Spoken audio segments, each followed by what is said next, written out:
Big Boss Malayalam season 6 episode 31. അപ്പോൾ ഇന്നത്തെ എപ്പിസോഡിന്റെ ഒരു ചെറിയ വിശകലനമാണ് എന്റെ സൈഡിലുള്ളത്. അപ്പോൾ നമ്മൾ ഇന്ന് ആദ്യം തന്നെ ഇന്നലത്തെ രാത്രിത്തെ സീനൊന്നും ഉണ്ടായിരുന്നില്ല. ഇന്ന് നേരെ രാവിലെ ഡാൻസ് വെച്ച് തുടങ്ങി. അപ്പോൾ ഞാൻ ആദ്യമായിട്ട് സായി നന്നായി ഡാൻസ് കളിക്കുന്നത് ഞാൻ വീഡിയോ കണ്ടു. അപ്പോൾ നല്ല രസമുണ്ടായിരുന്നു, നല്ല രസമുണ്ടായിരുന്നു, നല്ല കോമഡി ആയിരുന്നു എന്തായാലും ഡാൻസ് കളിക്കുന്നത് കാണാൻ. അപ്പോൾ അതിനുശേഷം പിന്നെ വരുന്നത് എന്താന്ന് വെച്ചാൽ അവിടെ ഒരു മോർണിംഗ് ടാസ്കിന് മുന്നേ എന്തോ ഒരു PT സെഷൻ എന്തോ ഉണ്ടായിരുന്നു. അതിൽ ജാൻമണി പറയണ്ടേ എനിക്ക് രാവിലെ എണീച്ച് അതൊന്നും പറ്റില്ല, ഞാനതൊന്നും വരില്ല എന്ന് ഭയങ്കര അറോഗന്റ് ആയിട്ട് സംസാരിക്കും. എനിക്ക് മനസ്സിലാവില്ല എന്താ ഈ എല്ലാവരും ഒരേപോലെ നിൽക്കുന്ന ആൾക്കാരാണ്, ഒരാൾക്കും ഒരു പ്രിവിലേജോ ഒന്നുമില്ല. പക്ഷെ ജാൻമണി ഇടയ്ക്ക് 2-3 ദിവസമായിട്ടോ എനിക്ക് അറിയില്ല ഇനി ഭയങ്കരമായിട്ട് ഇങ്ങനത്തെ ഒരു സംഭവം എടുത്ത് ഇറക്കുന്നുണ്ട്. ഞാൻ അനുസരിക്കില്ല, ഞാൻ പവർ ടീം പറയണ കേൾക്കില്ല, ഞാൻ ഈ പരിപാടിക്ക് വരില്ല, എനിക്ക് കുറച്ച് സമയം വേണം, അങ്ങനെ വേണം, ഇങ്ങനെ വേണം. കാരണം അതിനുശേഷം ജാൻമണി ക്യാപ്റ്റനായ ജാസ്മിനോട് പറയുന്നുണ്ട് എനിക്കൊരു അരമണിക്കൂർ സമയം, അത് ഇന്നലെയാണോ ഇന്നാണ് എനിക്ക് ഓർമ്മയില്ല, എനിക്ക് അരമണിക്കൂർ സമയം വേണം, എനിക്ക് വയ്യ എന്ന് പറയുന്നുണ്ട്. ഇന്നാണ് തോന്നുന്നുണ്ട്. അപ്പോൾ അതിന്റെ ഇടയിൽ പൂജ പറയുന്നുണ്ട് ഇതെന്താ എന്നും ഇങ്ങനെ തന്നെയാണോ പരിപാടി എന്ന് ചോദിക്കുന്നുണ്ട്. അത് വേറെ കാര്യം. അപ്പൊ ഈ ജാൻമണിക്ക് ഭയങ്കര ഈ ഇവ അവിടെ നിൽക്കുമ്പോൾ ആരും അങ്ങോട്ട് പറയണില്ല. പക്ഷെ ജാസ്മിനും അപ്സര ഇങ്ങനെ കാല് പിടിച്ച് പറയുന്നുണ്ട് വാ വാ വാ എന്നുള്ള രീതിയിൽ. അതെനിക്ക് ഒരു ഐഡിയയും കിട്ടുന്നില്ല. കാരണം ജാൻമണി അവിടെ ഒരു ഭയങ്കര പ്രിവിലേജ് ആയിട്ട് ഭയങ്കര ഹൈ ആയിട്ട് നിൽക്കുന്ന പോലെയാണ് എനിക്ക് ഫീൽ ചെയ്തത്. ഇതൊക്കെ എന്റെ പെർസ്പെക്റ്റീവ് ആണ്. ഞാൻ പറഞ്ഞത് എനിക്ക് തോന്നിയ കാര്യങ്ങളാണ് പറഞ്ഞത്. അവരനുസരിക്കില്ല എന്നൊക്കെ പറഞ്ഞാണ് നടക്കുന്നത്. പിന്നെ എന്താണെന്ന് വെച്ചാൽ പവർ ടീമിനായിട്ടുള്ള അനുസരണയെ കുറിച്ച് പറഞ്ഞത്. അതായത് പവർ ടീം പറഞ്ഞ ആരും കേൾക്കണില്ല എന്നുള്ള ഒരു ചർച്ച ഉണ്ട്. അത് പവർ ടീം പറയുമ്പോൾ കുറച്ച് പവറുള്ള ആൾക്കാരാണ്. പക്ഷെ പവർ ടീം പറഞ്ഞത് അതായത് ബാക്കിയുള്ള ടീമുകൾ അനുസരിക്കുമ്പോഴാണ് ആ പവർ ടീമിന് ഒരു പവർ ഉണ്ടെന്ന് പറയുന്നത്. അപ്പൊ അതിനെ കുറിച്ച് കുറെ ചർച്ചകളൊക്കെ ഉണ്ടായിരുന്നു. അതിന്റെ ഇടയ്ക്കാണ് ജിൻഡോയും അർജുനും തമ്മിൽ അർജുൻ എന്താ പറയുന്നത് ജാൻമണിനോട് അതിനൊക്കെ ടാസ്ക് കളിച്ച് ജയിക്കണം, എന്നാ പവർ ടീമിൽ ഇരുന്ന് കഴിഞ്ഞാൽ പിന്നെ ഇതെന്ത് വേണമെങ്കിൽ ചെയ്യാന്നുള്ള രീതിയിൽ. അപ്പോഴാണ് ജിൻഡോക്ക് കളിക്കിയത്. നീ എപ്പോഴാണ് പവർ ടീമിൽ ഇത് അടിച്ച് കയറിയത്, അതായത് ടാസ്ക് കളിച്ച് വെച്ചത്, നീ ഫ്രീ ആയിട്ട് കയറിയല്ല എന്ന രീതിയിൽ ജിൻഡോയും അർജുനും തമ്മിൽ. അത് കറക്റ്റ് തന്നെയാണ്. ജാസ്മിനാണ് അർജുനെ തെരഞ്ഞെടുത്തത്. മേ ബി അതിന്റെ ഉള്ളിൽ കുറച്ച് ഗെയിം ഉണ്ടാവും. ഒരു ടാസ്കും കളിക്കാതെയാണ് അർജുൻ അതിൽ കയറി വന്നത് എന്തായാലും.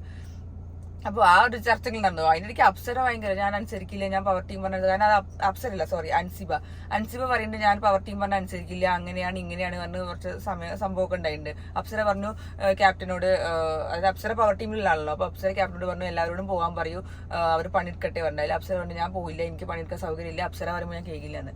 അപ്പൊ നമുക്കറിയാം ഇത് ഓൾറെഡി അവർ പറയുന്നുണ്ട് പവർ ടീം പറഞ്ഞാൽ ആരും കേൾക്കണില്ല എന്ന്. അപ്പൊ ഒബ്വിയസ്ലി അറിയാലോ പവർ ടീം പറഞ്ഞു കഴിഞ്ഞാൽ കേൾക്കാതെ ഈഗോ ക്ലാഷും അങ്ങനെ ഇങ്ങനെ ഗെയിമും ആവാം, എന്തെങ്കിലും അടി ഉണ്ടാക്കാനും ഗെയിമിന്റെ ഭാഗമായിട്ട് എന്തെങ്കിലും സംഭവം ശരിക്കും എന്തായാലും ഉണ്ടായിട്ടുണ്ടാവുക. എന്നിട്ട് പിന്നെ ഉണ്ടായത് അപ്സരയും സിബിനും തമ്മിൽ. അപ്സരയും ഇവരും ടീമൊക്കെ സംസാരിക്കുകയാണ്, അനുസരിക്കുന്നില്ല കാര്യമാണ്. അപ്പൊ സിബിനായിട്ട് ചെറിയൊരു കൊമ്പ് കോർക്കലൊക്കെ ഉണ്ടായത് സിമ്പിൾ ആയിട്ടുണ്ടായില്ല. അത് ഇന്ന് എപ്പിസോഡിൽ അധികം ഒന്നും കാണിച്ചതുമില്ല, ചെറുതായിട്ട് കാര്യങ്ങളെ കാണിച്ചുള്ളൂ. ഇനിയാണ് നമ്മുടെ മെയിൻ ടാസ്ക്. അതായത് പവർ ടീമിലുള്ള അംഗങ്ങള് ജേർണലിസ്റ്റ് ആയിട്ട് വർക്ക് ചെയ്യാണ്. അതായത് ജേർണലിസ്റ്റ് ആയിട്ട് 4 പേര്, ആ പവർ ടീമിലെ 4 പേര് ജേർണലിസ്റ്റുകളാണ്. ബാക്കി എല്ലാവരെയും വിളിച്ച് ഒരു ഡിബേറ്റ് പോലെ സംവാദം നടത്തേണ്ടിയാണ് വന്നത്. ഇന്ന് കാണിച്ചതിൽ അപ്പൊ ആദ്യം വന്നത് പൂജയുടെ ടീമാണ്. അപ്പോൾ ഇന്നത്തെ എപ്പിസോഡ് വെച്ച് നോക്കുകയാണെങ്കിൽ പൂജ നല്ല അടിപൊളിയായിട്ട് കളിച്ചിട്ടുണ്ട്. പൂജ നല്ല ഗബ്രിക്ക് ഇട്ട് കൊടുത്തിട്ടുണ്ട്. ഗബ്രി അതിന്റെ ഇടയിൽ അന്നൊരു ടാസ്ക് ഫസ്റ്റത്തെ സമയത്ത് ആ റോക്കി ബോൾ എറിഞ്ഞ സീന, ബോൾ എറിഞ്ഞ് ആ ഒരു കൂടാരം തകർക്കുന്ന സീനിൽ ഉള്ള സമയത്ത് Gabri male card female card എന്നിട്ട് ആ സംഭവമൊക്കെ ഇറക്കിയിരുന്നു. അത് ഇവിടെ പറഞ്ഞപ്പോൾ ഗബ്രിക്ക് ഒരു ഉത്തരം പോലും കിട്ടിയില്ല. ഗബ്രി അത് പിടിച്ചു. കാരണം ഞങ്ങളുടെ റിവ്യൂലാണെങ്കിൽ ഞങ്ങൾ പല പ്രാവശ്യം പറഞ്ഞിട്ടുണ്ട് ഈ ഗബ്രിന്റെ സ്ഥിരം ഡയലോഗാണ് ആണിനെ പോലെ കളിക്കടാ, ആണത്തുണ്ടോ മറ്റേതാണോ, പിന്നെ ഫീമെയിലിനെ നീ അങ്ങനെ ചേരുന്നത്, ഫീമെയിൽ കാർഡ് കളിക്കുക, മെയിൽ കാർഡ് കളിക്കുക, അങ്ങനെ പല സംഭവങ്ങളുണ്ട്. അപ്പൊ ഇത് ഗബ്രീന്റെ സ്ഥിരം പരിപാടിയാണ്. പക്ഷെ ആ പൂജ അങ്ങനെ വർത്താനം പറഞ്ഞത് സംഭവം ആയപ്പോ ഗബ്രിക്ക് ഉത്തരമൊന്നും കിട്ടിയില്ല. ജാസ്മിനും മനസ്സിലായി ഒരു കാര്യമായിട്ടൊന്നും നടക്കണില്ല, ഗബ്രീന്റെ സൈഡിൽ നിന്നൊന്നും ഒന്നും കിട്ടണില്ല എന്ന് എന്തായാലും ജാസ്മിനും മനസ്സിലായി.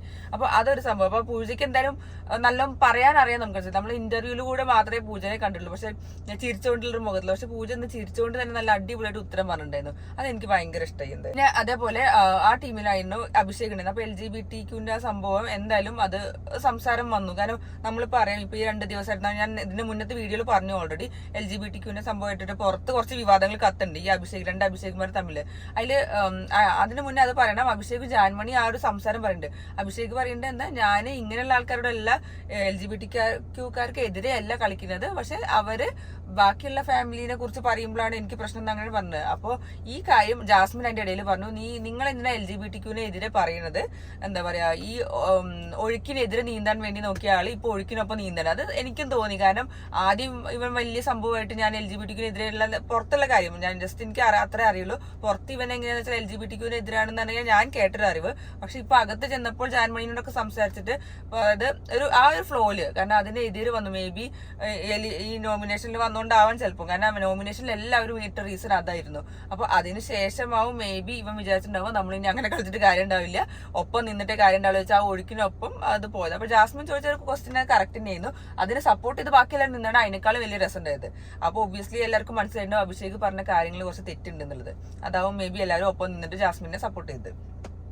പിന്നെ അതിന് ശേഷമാണ് പിന്നെ എന്താ പറയാ ഞാൻ കുറെ കമന്റ്സിലും കണ്ടു അപ്സരയ്ക്ക് ഇപ്പൊ വലിയ ഒരു അഹങ്കാരം, ഒരു ജാട കൂടിയോ, ഭയങ്കര നല്ല പ്ലെയർ ആണെന്നുള്ള തോന്നല്, മീൻസ് പവർ ടീമിലല്ലാതെ തന്നെ അപ്സരയ്ക്ക് ഒരു തോന്നലുണ്ടോ എന്ന് സംശയമുണ്ട്. മേ ബി ഉണ്ടാവാം, എനിക്കറിയില്ല. കാരണം അവരുടെ ഇടയിൽ തന്നെ ചിലപ്പോൾ മീൻസ് പുതിയ വൈൽഡ് കാർഡുകൾ വന്നപ്പോൾ തന്നെ പറഞ്ഞിട്ടുണ്ടാവും അപ്സര അടിപൊളി പ്ലെയർ ആണെന്നുള്ള രീതിയിൽ ഒരു കോൺവെർസേഷൻ വന്നപ്പോൾ അപ്സരയ്ക്ക് ചിലപ്പോൾ ഒരു അഹങ്കാരം കൂടി ഉണ്ടാവും, സ്വാഭാവികം. അപ്പൊ ആ ഒരു അഹങ്കാരം കൂടി കഴിഞ്ഞാൽ മേ ബി ആ പ്ലേയിങ് ലെവൽ ചിലപ്പോൾ കുറയുണ്ടാവും. ഞാനും പറഞ്ഞാണ് എനിക്ക് അപ്സരനെ ഭയങ്കര ഇഷ്ടമാണ്. കാരണം ഇന്നത്തെ ആ ടാസ്കിലും അപ്സര നല്ല ചോദ്യങ്ങൾ ചോദിക്കുന്നു, നല്ല അടിപൊളിയായിട്ട് കമ്മ്യൂണിക്കേഷൻ നടത്തുന്നുണ്ട്, നല്ല രസമായിട്ട് വർത്തമാനം ഉണ്ട്, നല്ല സംസാരം, നല്ല സ്ഫുടത ഉണ്ടായിരുന്നു, നല്ല ക്ലാരിറ്റി ഉണ്ടായിരുന്നു എന്തായാലും അപ്സരന്റെ വർത്തമാനത്തില്. പിന്നെ അതന്നെ അപ്പൊ അതിന്റെ ഇടയ്ക്ക് ഫസ്റ്റ് ടീം പറഞ്ഞു എന്താ ഇത് നല്ല ടീമാണ്. അപ്പൊ അപ്സരയ്ക്ക് കുറച്ചൊരു നമ്മളെ പവർ ടീമിനെ കുറിച്ച് നന്നായി പറഞ്ഞു എന്നുള്ള രീതിയിൽ സംസാരിച്ചപ്പോൾ അർജുൻ പറഞ്ഞ പോയിന്റ് എനിക്ക് ഭയങ്കര ഇഷ്ടമായി. അവർക്ക് കുറച്ച് പോയിന്റ് വേണമല്ലോ, അതുകൊണ്ട് നമ്മളെ കുറിച്ച് നല്ലത് പറയും. അതൊരു നല്ല കറക്റ്റ് പോയിന്റ് തന്നെയാണ്. മേ ബി ഇപ്പൊ ഓപ്പോസിറ്റുള്ള ആൾക്കാർക്ക് നമ്മൾ നല്ലത് കുറിച്ച് പറഞ്ഞാൽ ചിലപ്പോൾ നമുക്ക് തോന്നുന്നു സിമ്പതി തോന്നും. കാരണം അവിടെ സിമ്പതി വർക്കൗട്ട് ആയി അപ്സരന്റെ ഉള്ളില്. അപ്സര പറഞ്ഞു നമ്മളെ കുറിച്ച് നല്ലത് പറഞ്ഞല്ലോ എന്നില്ല. അപ്പൊ ആ ഒരു കാര്യം കൊണ്ട് ബാക്കിയുള്ളവർ ഇൻഫ്ലുവൻസ് ചെയ്ത് കഴിഞ്ഞാൽ അവർക്ക് ജയിക്കാൻ പറ്റും. അപ്പൊ ആ ഒരു ട്രിക്കും മേ ബി മറ്റേ ടീമുകാർ യൂസ് ചെയ്തിട്ടുണ്ടാവും, നമുക്ക് അറിയില്ലല്ലോ. എല്ലാവരും ഗെയിമാണ്, എന്തായാലും എന്ത് പറയുന്നതിനും നമുക്കൊരു ഗെയിം കണ്ടുപിടിക്കണം അതിന്. പിന്നെ അതിന് ശേഷം വന്നതാണ് നോറയും സായിയും ജിൻഡോയും അഭിഷേകും പിന്നെ നന്ദനില്ല ആ ഒരു സംസാരങ്ങള്. അപ്പോൾ എനിക്ക് ഏറ്റവും ഇഷ്ടപ്പെട്ടത് നോറ കൈയടിച്ച സീനാണ്. കാരണം നോറയ്ക്ക് ജാസ്മിനോട് ഭയങ്കരമായിട്ട് എന്തോ പേഴ്സണൽ ഗ്രഡ്ജ് ഉണ്ട്, ഒബ്വിയസ്ലി ഉണ്ട്. രണ്ടുപേർക്കും തമ്മിലുള്ള ഈഗോ ക്ലാഷ് കൊണ്ട് ഒരു പ്രശ്നങ്ങൾ ഉണ്ട് എന്തായാലും. അപ്പോൾ സായി അതെന്തോ സംസാരിച്ചപ്പോൾ മറ്റേ ഗബ്രീനോട് സംസാരിച്ച കാര്യം പറഞ്ഞപ്പോൾ തന്നെ നോറയ്ക്ക് ഭയങ്കര സന്തോഷമായി, ഭയങ്കര കൈയടി ഉണ്ടായിരുന്നു. അപ്പോൾ അത് സായി, പക്ഷെ എനിക്കൊരു ഫീൽ എന്താ വെച്ചാൽ സായി കുറച്ച് സ്ലോ ആയിട്ടാണോ പറയുന്നതിന്റെ സംശയം മാത്രമേ എനിക്കുള്ളൂ. കാരണം നമ്മൾ അറിയുന്ന സായി അങ്ങനെയല്ല. സായി നല്ല കറക്റ്റായിട്ട് ഭയങ്കരമായിട്ട് ഉത്തരം പറയും, നല്ല സ്പീഡിൽ ഉത്തരം പറയുന്നത്. അതിൽ ഞാനൊക്കെ ആർഗ്യുമെന്റ് നടത്തി കഴിഞ്ഞാൽ ചിലപ്പോൾ നിങ്ങൾ നല്ല പറയാനൊക്കെ പറ്റും. പക്ഷെ ഇന്ന് ആ പറഞ്ഞ സമയത്ത് കുറച്ച് ഇങ്ങനെ ലാഗ് ചെയ്ത് പറഞ്ഞ പോലെ തോന്നി. മേ ബി അതിന് ഞാൻ എന്താ വെച്ചാൽ ആ ലാഗ് ഒക്കെ ചെയ്ത് കഴിഞ്ഞാൽ ബാക്കിയുള്ളവർക്ക് അത് ചിന്തിക്കാനുള്ള ടൈം ഉണ്ടാവും. പക്ഷെ മറ്റുള്ളവർ സംസാരിക്കുമ്പോൾ കുറച്ച് പെട്ടെന്ന് പറയുമ്പോൾ അവർക്ക് ഒന്നിനും പറയാൻ കിട്ടില്ല. പക്ഷെ മേ ബി ഇത് കുറച്ച് ശരിയാവുണ്ടാവും എന്തായാലും. മേ ബി എന്തെങ്കിലും ഇനി കച്ചറകളും അടികളൊക്കെ ഉണ്ടാവുമ്പോൾ നല്ല അടിപൊളിയായിട്ട് ചിലപ്പോൾ ഉത്തരം പറയുന്നുണ്ടാവും എന്തായാലും. അപ്പൊ അതെനിക്ക് ഇത് തോന്നി. അപ്പൊ ഞാൻ പറഞ്ഞു ഞാൻ എന്തായാലും നന്നാക്കാൻ വേണ്ടി വരുന്ന ആളല്ല. എനിക്ക് സായിന്റെ ഇങ്ങനെ ഒരു പോയിന്റ് വന്നപ്പോഴും എനിക്ക് കുറച്ച് ഇത് തോന്നി, എന്തുകൊണ്ട് ഇങ്ങനെ ലാഗ് ചെയ്ത് സംസാരിക്കുന്നത്, കുറച്ച് ഗ്യാപ്പ് ഇടാതെ കുറച്ച് പെട്ടെന്ന് സംസാരിക്കുക, അത്രേ ഉള്ളൂ. നമ്മൾ പിന്നെ പറഞ്ഞിട്ട് കാര്യമില്ലല്ലോ, സായിന് നമുക്ക് കോണ്ടാക്ട് ഒന്നും ചെയ്യാൻ പറ്റില്ലല്ലോ, അതിന്റെ ഉള്ളിലായി പോയില്ലേ. അപ്പൊ ഇത് എന്റെ ഒരു പോയിന്റ് ആണ്. പിന്നെ അതിനുശേഷം വന്നതാണ് ഏറ്റവും രസമുള്ള കാര്യം, നന്ദനിയും ജാസ്മിനായിട്ടുള്ള ഒരു അടി.